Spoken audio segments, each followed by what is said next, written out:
Donc aujourd'hui même, il y a la même initiative dans des villes comme Le Havre et sans doute à Tours, etc. Bien. Oui.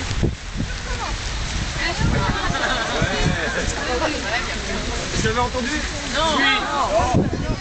Vous l'avez rien entendu? Rien. Vous n'irez pas le dire, fais-le. On va tout faire.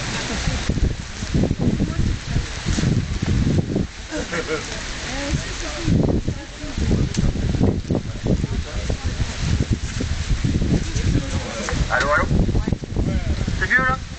Oui. Donc on disait quelques mots d'explication. Allô?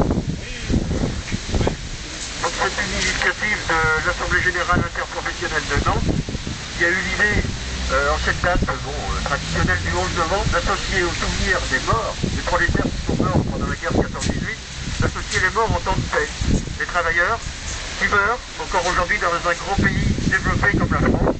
Il y a chaque année plusieurs centaines de morts d'accidents du travail, plusieurs centaines de morts de maladies professionnelles, souvent morts avant la retraite.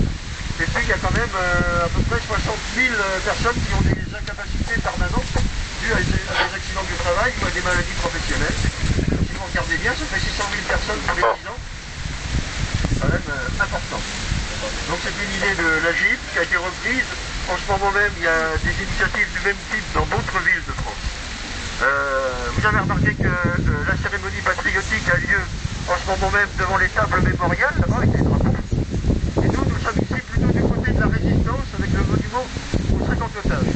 Alors avant de donner la parole aux personnes qui vont parler après moi, donc il y a Hélène, qui a été un peu à l'initiative de cette idée, qui va nous lire un discours, et puis après je donnerai la parole à Didier, qui est comédien professionnel, qui nous lira une évocation saisissante d'accident du travail à Nantes dans les années 80 à l'entreprise Ivoire à Chantenay, en lisant les arrêtés d'un jugement des prud'hommes. Et puis je crois qu'il y avait d'autres personnes qui voulaient faire un discours, c'est le moment de venir, on est très libre, hein, vous prenez la parole. Deux mots sur l'endroit où nous sommes. C'est le monument de la résistance à Nantes.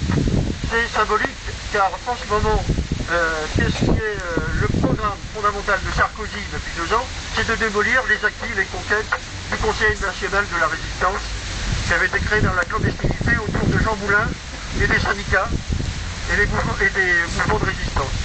D'autre part, un petit mot sur les 50 otages, une expression tellement familière à Nantes. Qui étaient ces 50 otages? Il faut savoir que quand Hitler a dit « je veux qu'on tue 50 otages », à la suite de ce premier attentat qui avait eu lieu à Nantes, un premier officier qui avait été tué, c'est le ministre de l'Intérieur de Vichy qui a désigné les otages à tuer. Qui était ce ministre de l'Intérieur de Vichy? C'était Pucheux, prédécesseur d'Hortefeux, Pucheux. Pucheux, il a désigné des gens, il a dit comme c'était à Nantes, on va prendre le maximum de Nantais,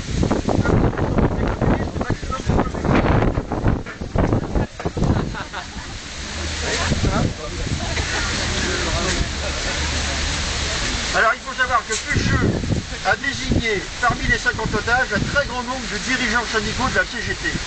Or, ce que personne ne sait, c'est que Pucheux les connaissait très bien. Pucheux, avant d'être ministre de l'Intérieur de Vichy, il était délégué patronal pendant les accords de Matignon en 1936. Donc il a désigné les gens avec qui il avait négocié les grandes grèves, l'arrêt des grèves. Et donc, vous vous rendez compte, c'est vraiment la lutte de classe. Il a désigné au poteau d'exécution les militants syndicaux. Donc ce sont bien nos morts que nous célébrons également. Voilà.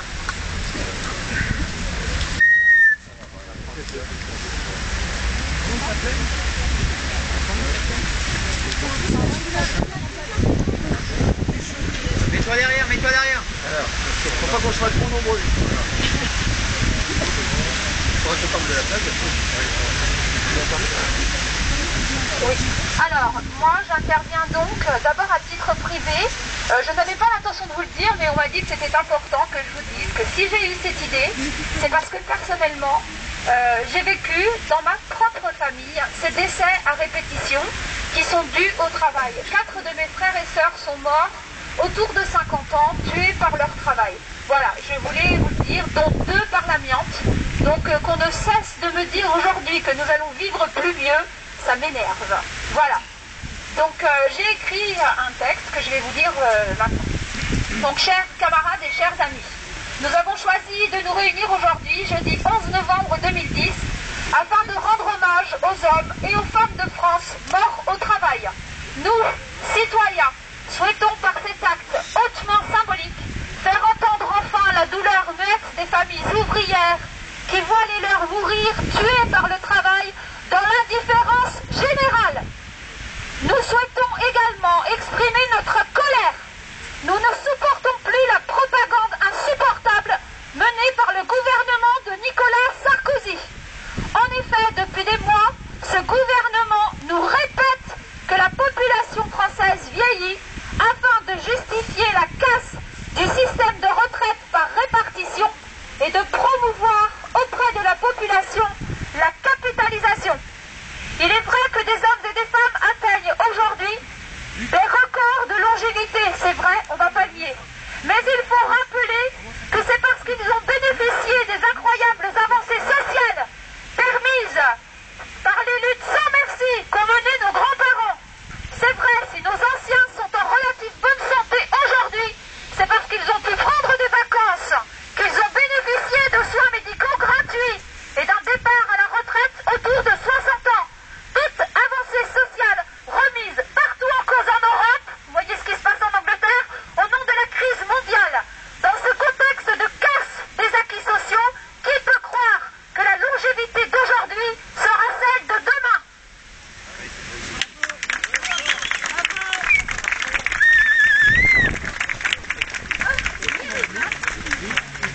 Alors, j'ai perdu ma compagne. Ça fait de la chaque.